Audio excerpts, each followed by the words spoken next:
अखंड हिंदुस्थानचे आराध्य दैवत छत्रपती शिवाजी महाराजांना मानाचा मुजरा करतो। हिंदू धर्मासाठी त्यांनी आपल्या प्राणाची आहुती दिली। छत्रपती संभाजी महाराजांना त्रिवार वंदन करतो। आपल्या श्रीरामपूरची ग्रामदेवता माता सोनजाई चरणी लीन होतो। परमपूजनीय भारत मातेला कोटी कोटी वंदन करतो। आज या विराट हिंदू संमेलनासाठी जमलेल्या माझ्या तमाम हिंदू बंधू भगिनींनो, मातांनो आणि आज उपस्थित विशेष युवक आणि युवतींनो, तुम्हा सर्वांना माझा सप्रेम जय श्रीराम आणि मानाचा जय शिवराय। बंधू आणि भगिनींनो, हा संमेलनाचा मंच म्हणजे फक्त एक कार्यक्रम नाही, तर आपल्या हिंदू समाजाच्या एकतेची ती गर्जना आहे। आपल्या हिंदू संस्कृतीचा रक्षणाची ती शपथ आहे आणि आपल्या भावी उज्ज्वल पिढीसाठी प्रज्वलित केलेली ही स्वाभिमानाची शपथ आहे। हिंदू हिंदू हा फक्त एक शब्द नाही, हिंदू ही हजारो वर्षांची संस्कृती आहे। हिंदू म्हणजे त्याग, हिंदू म्हणजे पराक्रम। ज्या हिंदू संस्कृतीने संपूर्ण मानव जातीला दिशा दिली ती पहिली हिंदू संस्कृती। आपल्या हिंदू संस्कृतीने वसुदैव कुटुंबकम संपूर्ण जगाला एकतेमध्ये बांधलं। सर्वांना सोबत घेऊन चालणं, सत्य, धर्म, त्याग, शौर्य याचा सर्वांना मार्ग दाखवला, असा आपला हिंदू धर्म।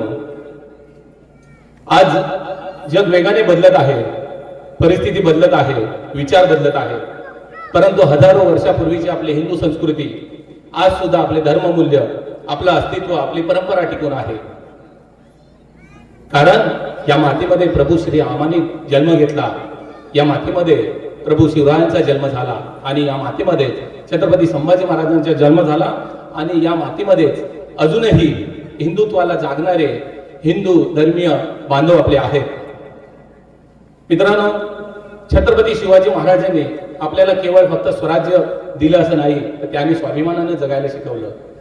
छत्रपती संभाजी महाराजांनी बलिदान दिलं आणि धर्मासाठी जीव गेला तरी बेहतर, पण धर्म सोडणार नाही ही शिकवण आपल्याला दिली।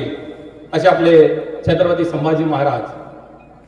हिंदू समाज जेव्हा एकत्र येतो तेव्हा इतिहास घडतो, हा आजपर्यंतचा इतिहास आहे। आणि आपण सर्व आज या पावसामध्ये सुद्धा सर्व एकत्र आला, खरंच मी तुम्हा सर्वांचं खूप खूप धन्यवाद देतो। आज या पवित्र भूमीवर जमलेला हा तमाम हिंदूंचा जनसागर पाहून खरंच मन अभिमानाने भरून येत आहे। परंतु गेली बरीच वर्षे एक खंत आपल्या सर्वांच्या मनामध्ये नक्कीच लागून राहिलेली आहे, जी माझ्या मनामध्ये सुद्धा आहे। आपण सर्व तमाम हिंदू सेवक, आपल्या या पवित्र भूमीचं नाव श्रीरामपूर असावं असं आपल्याला काय मनमन वाटतं आणि नक्कीच ते तुम्हाला सुद्धा वाटत असतात। आज इथे जमलेल्या सर्व तमाम हिंदूंना मी कळकळीची विनंती आणि हात जोडून विनंती करतो की आज या आत्तापासून, या आत्ताच्या क्षणापासून आपल्या या पवित्र भूमीला श्रीरामपूर अशी हाक मारूया। ज्या दिवशी समाज ठरवतो, ज्या दिवशी त्याच दिवशी इतिहास बदलतो, हा एक इतिहास आहे। म्हणून माझी तमाम आपल्या श्रीरामपूर वासियांना विनंती आहे, आजपासून या आत्ताच्या क्षणापासून आपण आपल्या या भूमीला श्रीरामपूर असं बोलूया। आज या हिंदू संमेलनाच्या माध्यमातून एक संकल्प आपण जरूर करूया। जात, पंथ, मतभेद सगळे बाजूला सारून एक हिंदू म्हणून एकत्र येऊया। हिंदू समाजासाठी काम करायचं, हिंदुत्वाच्या संस्कृतीचं रक्षण करायचं, असा आपण एक संकल्प करूया। कारण मंदिरातील घंटा आणि रणांगणातील तलवार दोन्हीही आपल्या हिंदू संस्कृतीचं प्रतीक आहे। एक आपल्याला अध्यात्म शिकवते आणि एक आपल्याला स्वाभिमान। अशी आपली महान अशी हिंदू संस्कृती। आजचा हा जो संमेलन आहे, आपण कोणाच्या विरोधासाठी नाही, काही नाही, आपल्या हिंदू धर्माच्या, हिंदू संस्कृतीच्या एकतेसाठी, एकजूट होण्यासाठी आपण हे संमेलन घेतलेलं आहे। त्यासाठी उपस्थित सर्वच हिंदुत्वाचा जनसागर आपल्या श्रीरामपूर शहरातून असेल, श्रीरामपूर विभागातून असेल, सर्वांचं पुन्हा हार्दिक स्वागत करतो। आणि आजच्या या संमेलनाला प्रमुख व्याख्याते आदरणीय निलेशजी बेसे साहेब आलेले आहेत। त्यांच्यासोबतच आदरणीय रोशनजी पडवळ साहेब। मी आपल्या दोघांनाही विनंती करतो, आपण आपले मार्गदर्शन आमच्या आपल्या या हिंदू संमेलनाला करावे एवढंच विनंती करतो आणि माझं लांबलेलं प्रस्तावित थांबवतो. माझ्या मागे घोषणा द्यायची आहे. भारत माता की जय, भारत माता की जय, जय भवानी, जय शिवराय, जय भवानी, जय शिवराय, सनातन हिंदू धर्म की जय, हर हर महादेव. धन्यवाद. भारत माता की. यानंतर आपल्या रायगडचे सुपुत्र असणारे आणि आपल्या मानगाव वनवासी आश्रम शाळेमध्ये शिक्षक असणारे, ज्यांचं शिक्षण BSc BEd झालेलं आहे आणि आपल्या राष्ट्रीय संघाचे आपले ते सदस्य आहेत आणि याचबरोबर संघाचं द्वितीय वर्षाचं देखील त्यांनी प्रशिक्षण घेतलेलं आहे. ते रोशनजी पडवळ सर यांनी पंचपरिवर्तन विषयावरती आपलं संघाचं मत व्यक्त करावं अशी त्यांना विनंती करतो. महाराष्ट्राचे आराध्य दैवत छत्रपती शिवाजी महाराज, धर्मवीर छत्रपती संभाजी महाराज यांना त्रिवार वंदन करतो. आज माणगाव तालुक्यातील श्रीरामपूर मंडळातील सकल हिंदू समाजाने आयोजित या हिंदू संमेलना कार्यक्रम प्रसंगी मंचावर उपस्थित मंडळ समितीचे आणि आजच्या कार्यक्रमाचे अध्यक्ष माननीय संजोग दादा, आजच्या कार्यक्रमाचे प्रमुख वक्ते मार्गदर्शक आदरणीय भिसे साहेब, तसेच या मंडळ समितीचे सर्व पदाधिकारी आणि जमलेले हिंदू बांधव आणि माता भगिनींनो,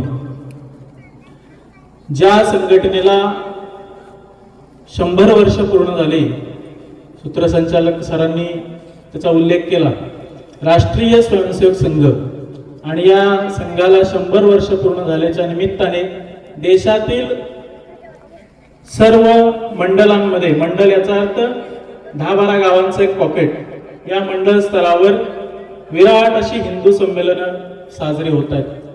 आणि मी तुम्हा सर्वांना, तुमचं सर्वांचं मनपूर्वक अभिनंदन करतो की आपण सुद्धा यामध्ये सहभागी होऊन या हिंदू संमेलनाचं आयोजन केलेलं आहे आणि चांगल्या संख्येने आपण सर्वजण पाऊस असताना सुद्धा इथे उपस्थित आहेत, त्याबद्दल आपल्या सर्वांचं सर्वप्रथम अभिनंदन. तर संघाबद्दल माहिती सांगण्यासाठी, संघ काय आहे, संघ काय करतो आणि पंचपरिवर्तन म्हणजे काय हे सांगण्यासाठी मी इथं उभा आहे.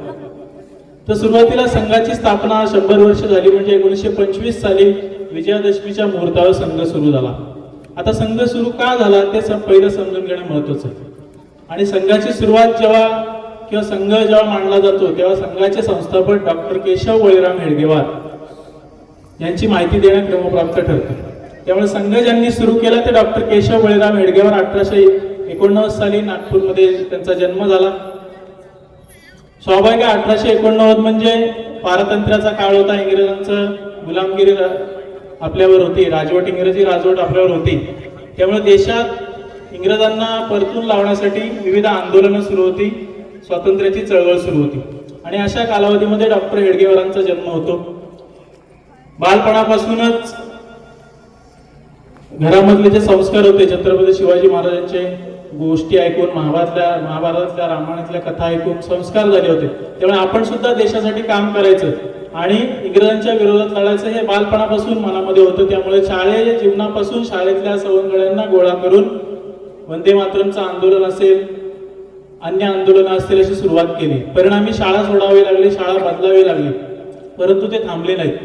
आणि मग असं करता करता कॉलेजचं शिक्षण कलकत्ता येथे जाऊन पूर्ण केलं. कलकत्त्याला का केलं तर कलकत्ता ही क्रांतीभूमी होती, तिथून बरेचसे क्रांतिकारक निर्माण होत होते आणि म्हणून मुद्दामून कलकत्त्याला जाऊन कॉलेजचं शिक्षण, डॉक्टरकीचं शिक्षण पूर्ण केलंच, परंतु देशासाठी सुद्धा स्वातंत्र्य लढ्यात सुद्धा काम केलं.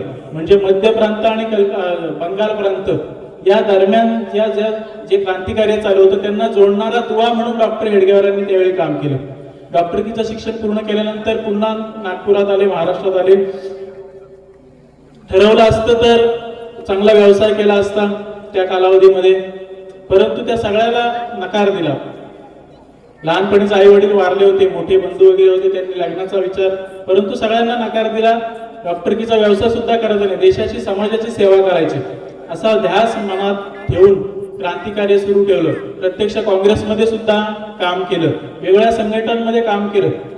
आणि असं करत असताना, हे काम करत असताना एक विचार कायम त्यांच्या मनामध्ये असायचा, तो म्हणजे एवढा मोठा बलशाली हिंदू समाज, भारतीय समाज, ज्याला छत्रपती शिवाजी महाराजांचा इतिहास आहे, महाराणा प्रतापांचा इतिहास आहे, असा असताना सुद्धा हा बलशाली हिंदू समाज वारंवार पारतंत्र्यात का जातो, गुलामगिरीत का जातो, त्याची कारणं शोधली पाहिजेत. त्याची कारणं त्यांनी शोधली आणि त्यांना असं लक्षात आलं की हा जो समाज आहे हा आत्मविस्मृत झालेला आहे. आपण कोण आहोत स्वतःची जाणीव विसरलेला आहे आणि तो वारंवार विसरतो. कोणीतरी जन्माला येतो, महापुरुष, क्रांती होते, तेवढ्यापुरता समाज गोळा होतो, जागा होतो, पुन्हा आहे ती परिस्थिती आहे. मग याला उत्तर काय, याला उपाय काय? तर याला उपाय एकच त्यांच्या लक्षात आलं. त्यावेळी बऱ्याच लोकांशी त्यांनी चर्चा केली, बऱ्याच महापुरुषांशी सुद्धा चर्चा केली. लक्षात असं आलं की जर याला एक मेडिकलमध्ये एक टर्म आहे, prevention is better than cure. म्हणजे कोणताही आजार तुम्हाला झाल्यानंतर आपण उपाय करतो, तो आजार बरा होतोच असं नाही, परंतु जो आजार होऊ नये यासाठी जर आपण काळजी घेतली तर आपण सुरक्षित राहतो.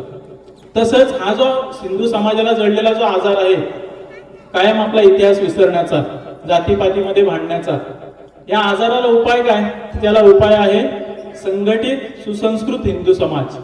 आणि मग असा संघटित सुसंस्कृत हिंदू समाज निर्माण करण्यासाठी त्यांनी विजयादशमीच्या मुहूर्तावर 1925 साली संघाची सुरुवात केली. आणि मग आता हिंदू समाज घडवायचा कसा काय? तर त्याला तंत्र पाहिजे काहीतरी. मग तंत्र म्हणून शाखा, 1 तासाची शाखा विकसित केली. जोडीला आता डॉक्टर होते, स्वतः डॉक्टर होते, परंतु लहान पोरासोरांना घेऊन त्यांनी नागपूरमध्ये शाखा सुरू केली.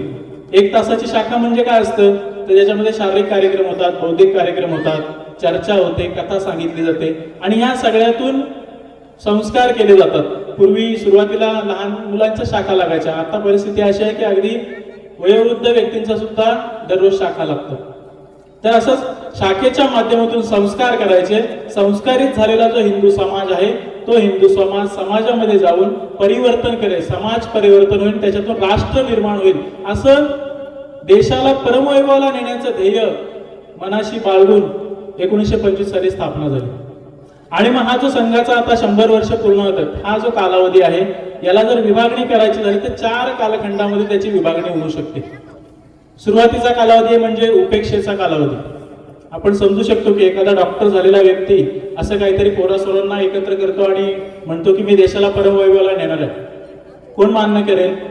लोकांनी सुद्धा मान्य केलं नाही. त्यामुळे उपेक्षा झाली, परंतु डॉक्टर मागे हटले नाहीत, त्यांच्या मनात ध्येय ठाम होतं. आणि मग असं अनेक सवंगडी जोडत जोडत संघाचं काम देशभरामध्ये पसरवलं.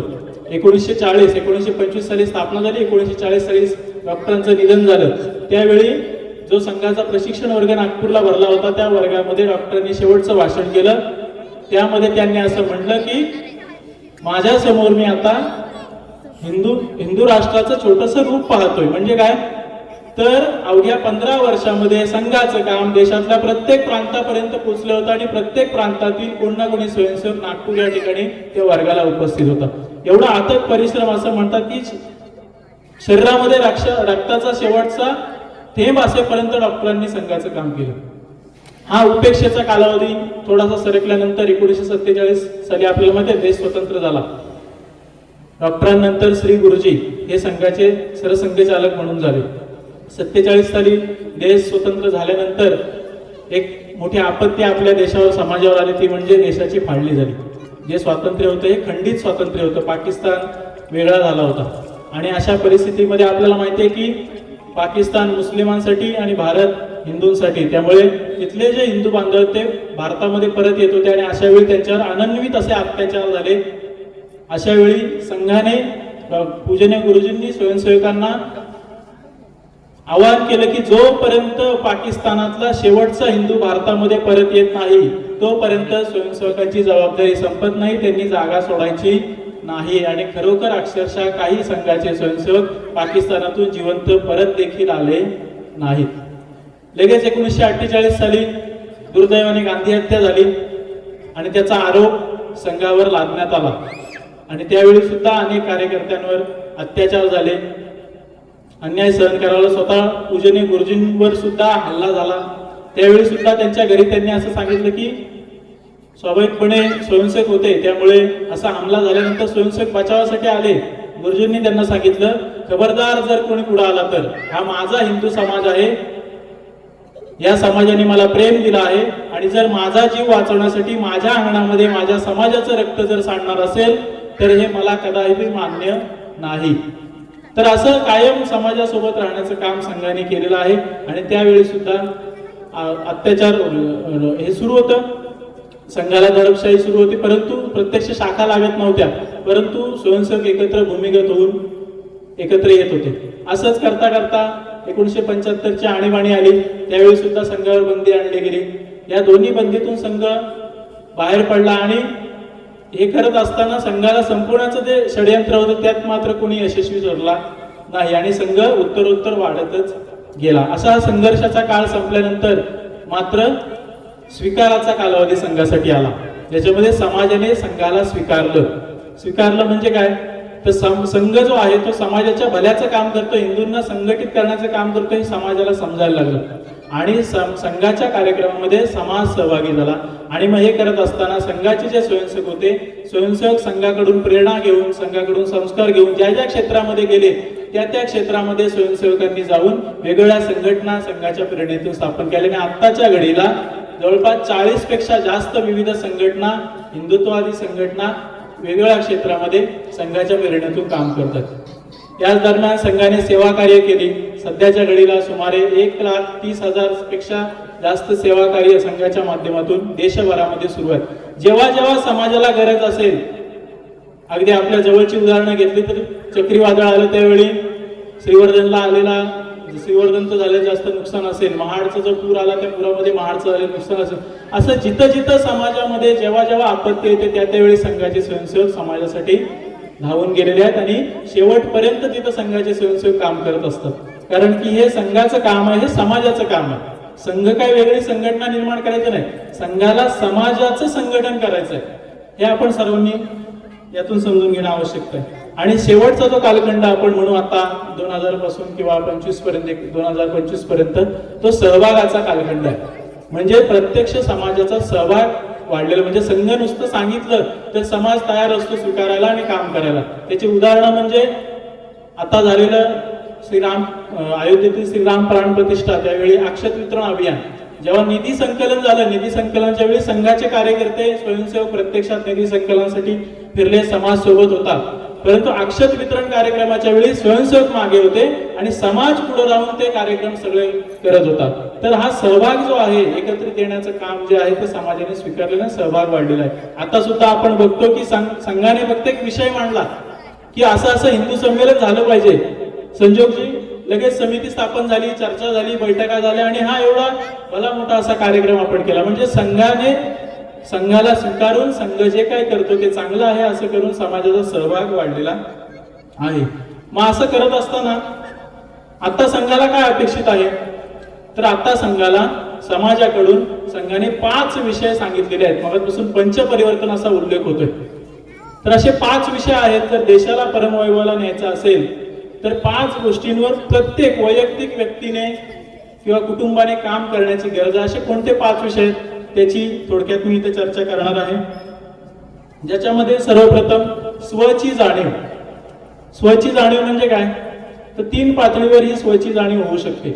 एक स्व म्हणजे मी स्वतः कोण आहे, नंतर माझा समाज, स्वसमाज आणि स्वराष्ट्र, माझं राष्ट्र. म्हणजे माझे पूर्वज कोण होते, माझी संस्कृती काय आहे, मला काय शिकवण मिळालेली आहे, याचं भान आपल्याला आता राहिलेलं नाहीये. त्याच्यामुळे आपण पाश्चिमात्यांचं अनुकरण करून विकृतीकडे वळलेलो आहोत.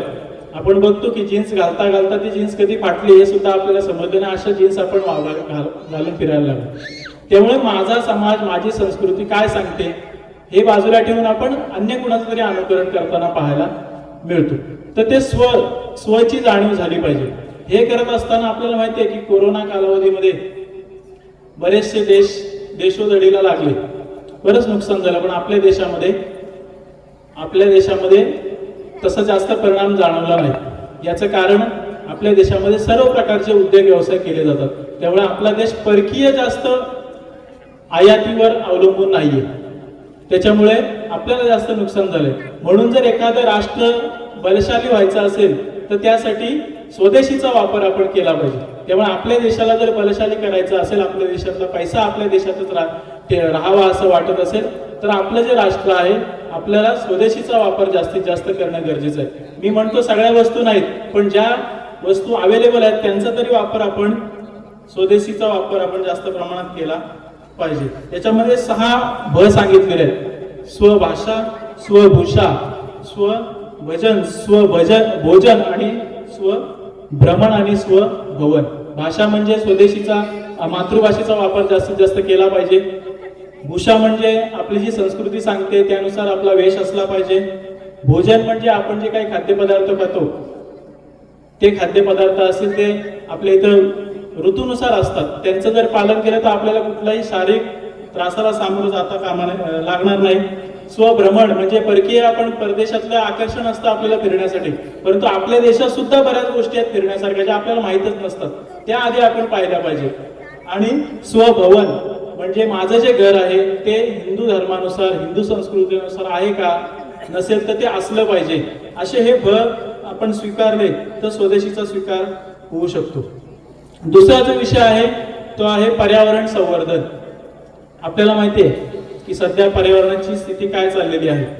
या पृथ्वी तलावर अनेक जीवजंतू आहेत, अनेक सजीव आहेत, पण त्यापैकी मानव एक मात्र प्राणी आहे जो या पर्यावरणाला त्रास देतो, पर्यावरणाचं नुकसान करतो. अन्य कुठलाही सजीव पर्यावरणाला नुकसान करत नाही. त्यामुळे आणि त्याचा त्रास सुद्धा आपल्यालाच भोगावा लागतो.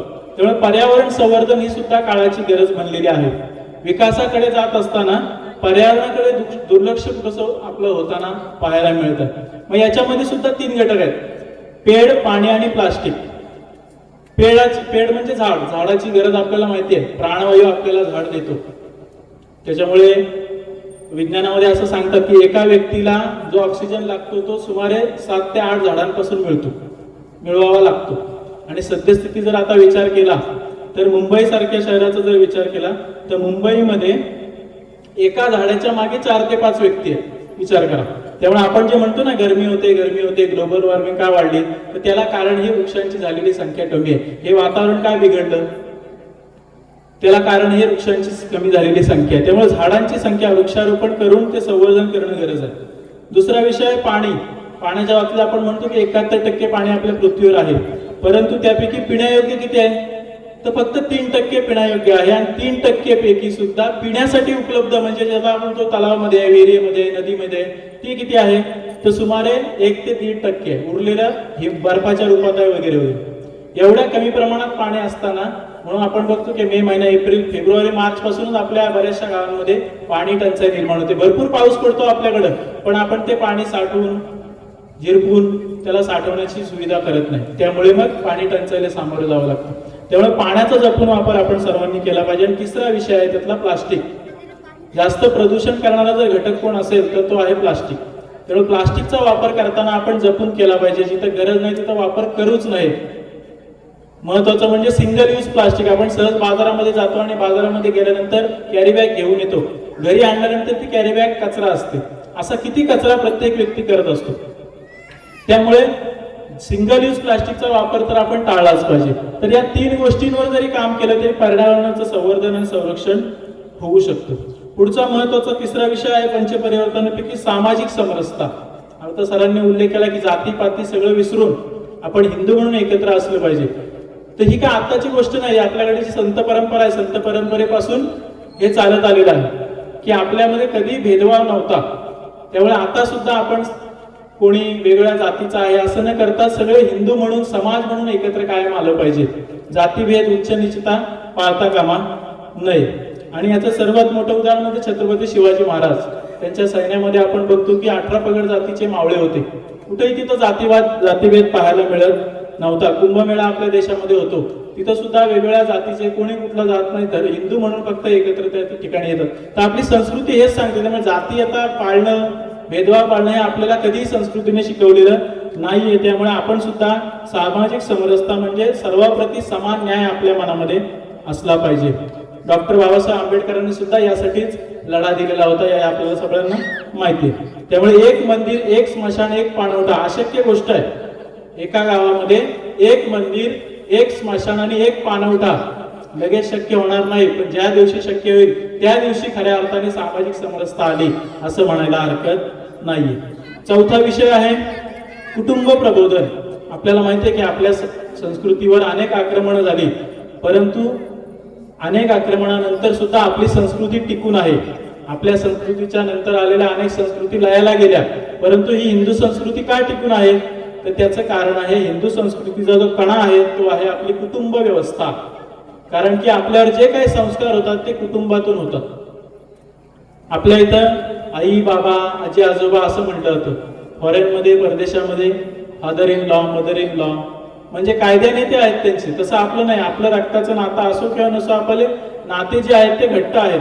त्यामुळे कुटुंब व्यवस्था हा महत्वाचा कणा आहे आणि कुटुंबामध्ये जे काही संस्कार होतात ते कायमस्वरूपी आपल्या लक्षात राहतात. त्यामुळे विशेषतः महिलांच्या बाबतीत जे काही लव्ह जिहाद सारखे प्रकरण घडतात, जर घरामध्ये चांगला संवाद असेल, घरातली मुलगी घरामध्ये आई वडिलांशी गप्पा मारत असेल, काय चाललंय बाहेर, काय कोण बोलतंय हे जर बोलत असेल, तर अशा मुलीवर कधी असे प्रसंग येत नाहीत. घरामध्ये चांगला मंगल संवाद, त्याला म्हणलं मंगल संवाद असलं पाहिजे. आता आपल्याला माहिती की विभक्त कुटुंब पद्धती झाली, त्याला कारण आहेत. नोकरीनिमित्त व्यवसायानिमित्त जावं लागतं, त्याला कोणी अडवू शकत नाही. पण कुटुंब म्हणून आपण एकत्र आहोत का? एका छताखाली राहत नसलो तरी कुटुंब म्हणून एकत्र असणं ही काळाची गरज आहे. मग वेगळ्या महिन्यातून 2 महिन्यातून कार्यक्रमाच्या प्रसंगी आपण एकत्र आलं पाहिजे आणि कुटुंब टिकून ठेवलं तर आपोआप संस्कृती आणि देश टिकणार आहे. पूर्वी आजी आजोबा आपल्या घरामध्ये असायचे, आता काय परिस्थिती झाली? आई वडील कामाला जातात, घरामध्ये मुलगा मुलगी एकत्र दिवसभर एकटे असते, मोबाईल असतो, टीव्ही असतो, नको त्या गोष्टी केल्या जातात आणि मग त्याचे परिणाम भोगावे लागतात. ज्या घरामध्ये आजी आजोबा असतील त्यांचं लक्ष असतं, ते संस्कार करतात, गोष्टी सांगतात. त्यामुळे कुटुंब व्यवस्था मजबूत करणं हे देखील आपल्या समोरचं मोठं आव्हान आहे. आणि शेवटचा विषय आहे तो म्हणजे नागरी शिष्टाचार किंवा नागरी कर्तव्य. आपल्याला संविधानामध्ये 11 मूलभूत कर्तव्य सांगितलेली आहेत. जसे आपले हक्क आहेत तसे कर्तव्य सुद्धा असतात. जेव्हा आपण हक्क मागतो तेव्हा दुसरी नाण्याची बाजू कर्तव्य सुद्धा असते. त्यामुळे प्रत्येकाला आपापली कर्तव्य माहीत असली पाहिजेत. देशात वावरत असताना देशातील असलेले नियम कायदे कानून हे आपण कायम पाळले पाहिजेत. एक माणूस म्हणून माझे काय कर्तव्य आहे त्याचं पालन आपण केलं पाहिजे. छोट्या छोट्या गोष्टी असतात, म्हणजे गाडी चालवत असताना ट्रॅफिकचे नियम पाळणे, हेल्मेट घालणे, लायसन्स असल्याशिवाय गाडीला हात न लावणं, ते सार्वजनिक ठिकाणांची स्वच्छता ठेवणं, सार्वजनिक मालमत्तेचं रक्षण करणं, अशा छोट्या छोट्या गोष्टी आपल्या याच्यामध्ये असतात. तर ह्या सगळ्या आपली कर्तव्य आहेत. तो नागरी शिष्टाचार आपण जर पाळला तर बऱ्याचशा देशातल्या समस्या दूर होतील. त्यामुळे देश हमें देता है सब कुछ, हम भी तो कुछ देना चाहिए. आपण जेव्हा हक्क मागतो तेव्हा आपली कर्तव्य सुद्धा आहे त्याची भान आपल्याला असलं पाहिजे. तर असे हे पंचपरिवर्तनाचे 5 विषय आहेत.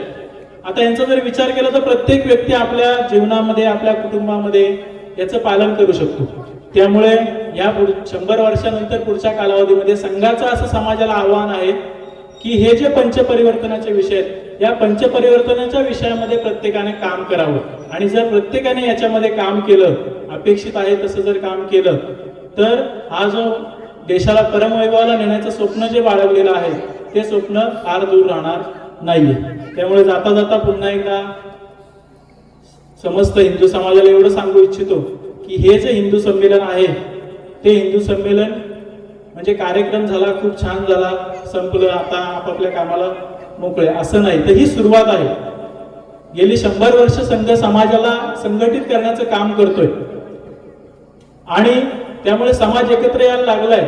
तर असं आपलं जे श्रीरामपूर मंडळ आहे त्या मंडळातली आता समिती झालेली आहे. त्या समितीला मला असं विनंती आहे की या समितीने या मंडळाचं पालकत्व स्वीकारलं पाहिजे.